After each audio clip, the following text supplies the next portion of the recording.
Okay, this is the next stage. We have our molds, and what we ended up having a fragmented mold. And this is not a catastrophe. This is actually sometimes quite beneficial as long as you have one major part and your other parts can be broken into many parts. Doesn't really matter as long as you have one major part, because then you can bolt all the other things onto it. Yeah. So you need to make a decision whether you want to heavily work over the cast or not. If you have a very good mold and you don't want to work it over, you can use a hard plaster, and then you insulate your mold with Vaseline. The Vaseline, I mean, you can still work it over. It's mainly, this is a slightly better agent to separate the molds. The thing is, when you pour it in, you might get a slight film onto the surface that is oily. So for example, if you then want to apply paint onto it, the paint doesn't stick onto the plaster, yeah, kind of because it has this oily surface. There, I tend to use normal household soap. It's cheaper, you can get it anywhere, and it works equally well. So, Andy, what is your plan? Either will work. Are you happy with Vaseline, or do you want to use soap? I don't know what it can be. Okay, I think let's just apply it with soap, yeah. And what I just did, we just dunked this in the big water tank. And if you have water sort of running out, that's pretty good. Your mold has to be wet, regardless whether you use Vaseline or soap. It has to be totally soaked. Now, the first thing we're going to do is we need to break the edge. So, or chamfer the edge. I have said that many times, and here I want you to show. So you use a sling, and you just you break the edge along here, yeah, all along here, and even in the areas, I think here on these parts where you have a broken mold, just break the edge slightly, not too much, but you just run the sling along. And I will explain that later why this is important, because then it makes sense. I can explain it now. The reason when we have two molds coming together and you do not break this edge, sometimes the mold just don't quite align, and then you get a crack that goes inside your plaster. What we don't want, when we make a cast, it's good if we have material to sand away. So if we break this edge here, imagine when we pour plaster in, we don't get a crack that goes inside, you see the crack going outside. You have a little spiky bit sticking out. Yeah, let's say I have a separation here on a mold running along an arm. If you break the edge, you have a little spiky bit that's coming up. What you then can do is you just sand that off in your positive. Sanding away is always easier than filling out. It's double work and it always is visible. That's why it's so important to break this edge, because it's so much easier to sand away than to fill and then sand again. Yeah? So that's why it's actually, when you have damages and pieces missing like here, it doesn't really matter that much, because you realize how quickly you can actually sand this back. So I just run this along here.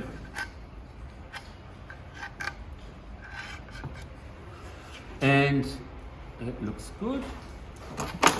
And when your mold, try to kind of grab and sort of brush this out, and it's nice and wet here now.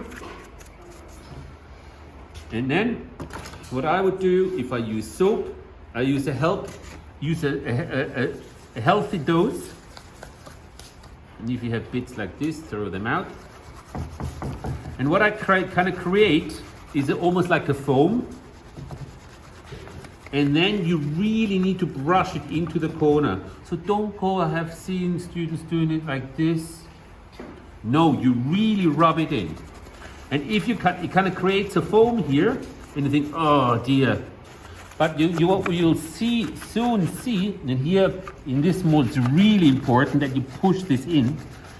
These are the important parts, yeah? And Andy, you probably did too good a job at cleaning this up. That's why I said don't clean it up too much, because whatever residue you have in the clay is actually quite good, because clay also helps to separate your molds. Yeah? And now I rub this in.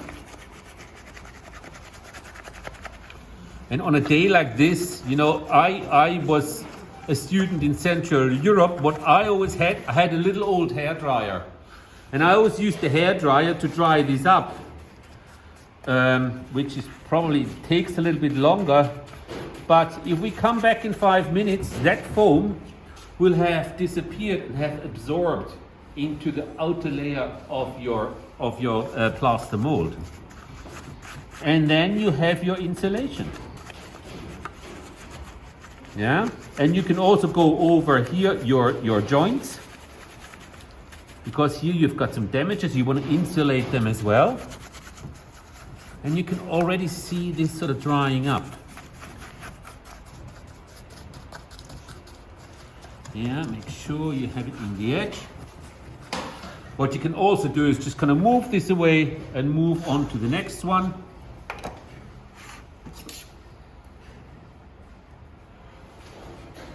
This is this piece here, isn't it? Andy, I think, is this piece? Yeah. Yeah. Yeah. Okay. Again, I go over, and even on this broken piece, I'm just going to break the edge a little bit, because it basically is exactly the same. Make sure it's nice and wet. This is already very dry. And now, look, you see, this is almost dry. All the foam is gradually disappearing, and you can just brush it out.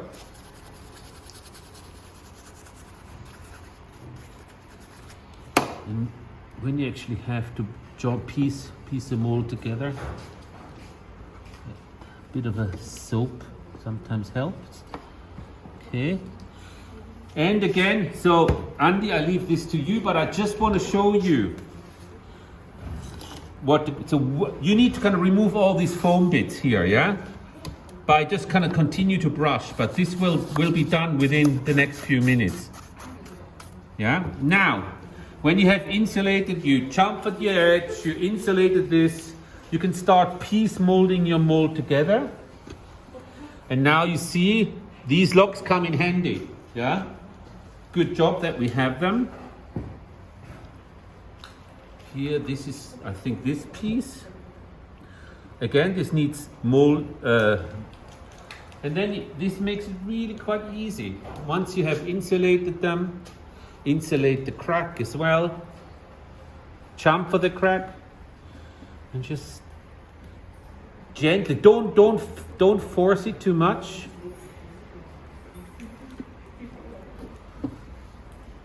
Sometimes you have to kind of slide your hand inside, and voila.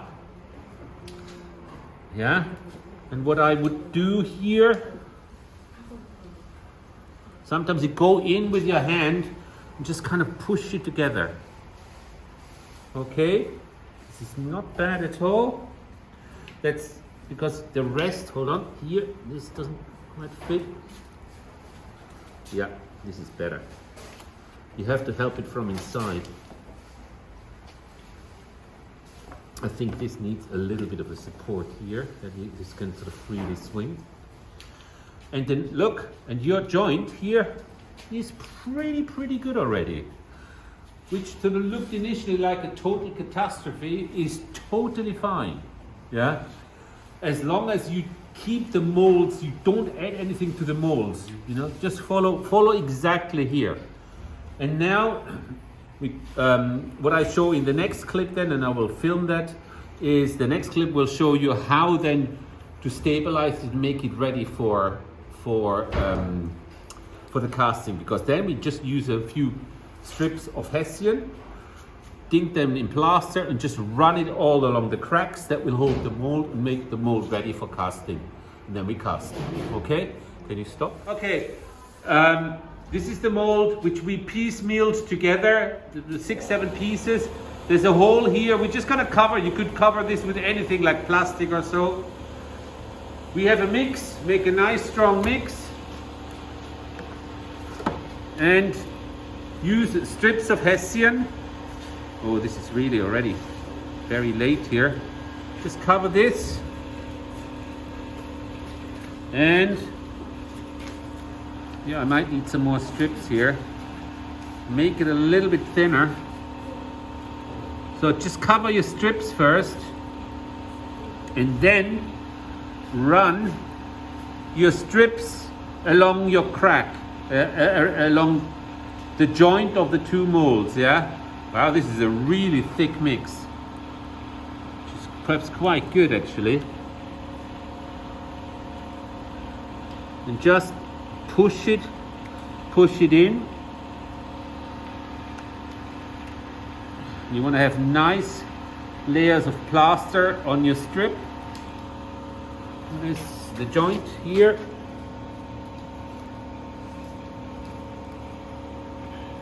So don't do anything, you just join these with this closing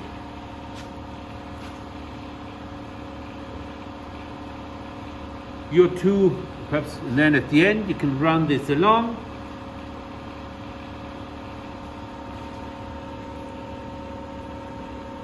And then the other side, so this has to be, this is a really quick job.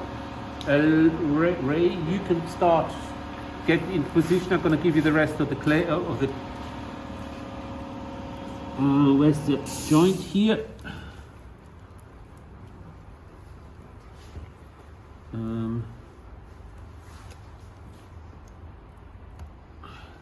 And it's quite good, perhaps you do a team of 2, because you really, for 2 molds, you only need, can I get one more strip?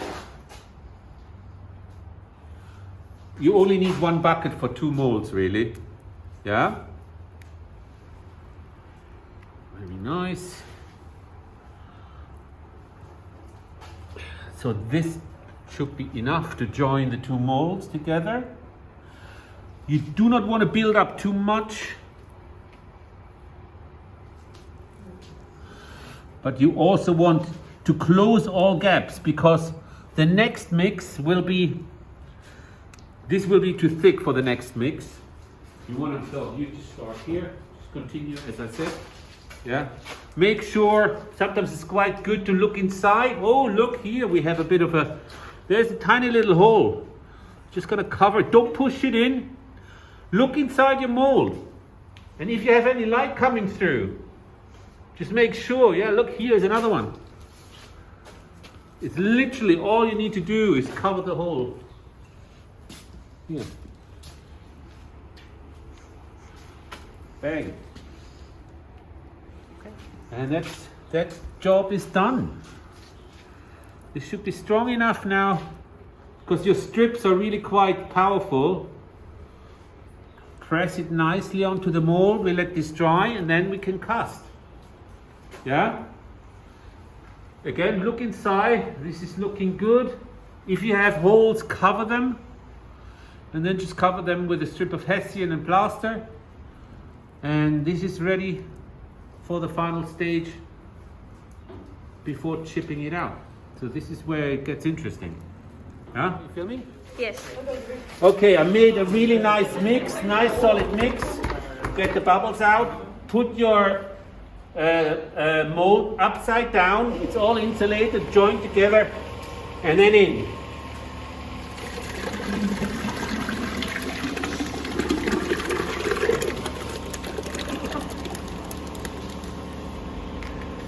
The finer parts of it. So you've done your cast, you check it out, and sometimes it's quite a nice sign when your mold cracks. The plaster inside heats up, it's nice and warm. When it's warm, you can sort of say, okay, when it's warm, I can start chiseling. I want you to do the chiseling today. Don't wait. Yeah? Really important to get this one off as quick as possible. Because the whole thing hardens up. The insulation doesn't work as much anymore, so you want this to do as quickly as possible. Use whatever, like a hammer or like a mallet or something. Here this kind of cracks, sometimes it expands through the heat. It's a good sign. You have a nice solid mold. It feels solid. Can't push it in. Good mix, very important. Now, you start what you know. Yeah? So don't start chiseling here. You start what you know. So I know it must be somewhere here. And you do not carve in this direction because you think, oh, I don't want to touch it. You walk towards your object, yeah? This is not a good chisel.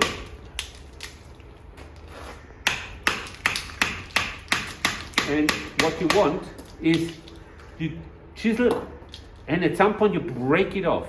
I think I made quite a good demonstration video as well, yeah? And here you can sort of see how it sort of breaks off. And then you just work your way along. Yeah? You just work your way along. Bang. Yeah?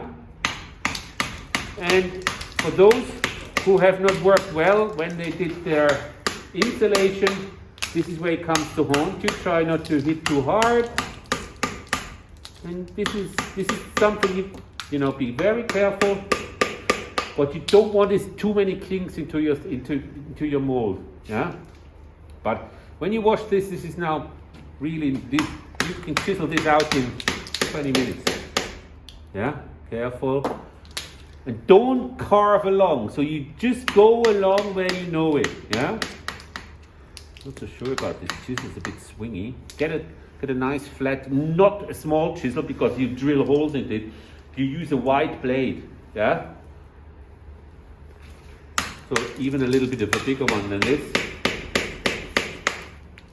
And then you chip it away. This is quite good fun. You can listen to some music, whatever. Yeah. And then you just always orientate yourself from what you know. Now we have some, for example, here with the sheep. Yeah. You have a lot of, don't try to work the details right there. Just get the bulk off because sometimes you don't quite know where it's going. Do the details when everything is revealed and then you can start working on the details, kind of getting these little pieces out. Don't try to get the little pieces out now. You do that at the end because sometimes they just fall out, yeah, in the process of revealing the whole thing, yeah. So don't kind of try to kind of work on the details when the rest, get the bulk off. Sometimes it sort of, when you come from the other side, it sort of falls out. It sort of like gets more clear, yeah.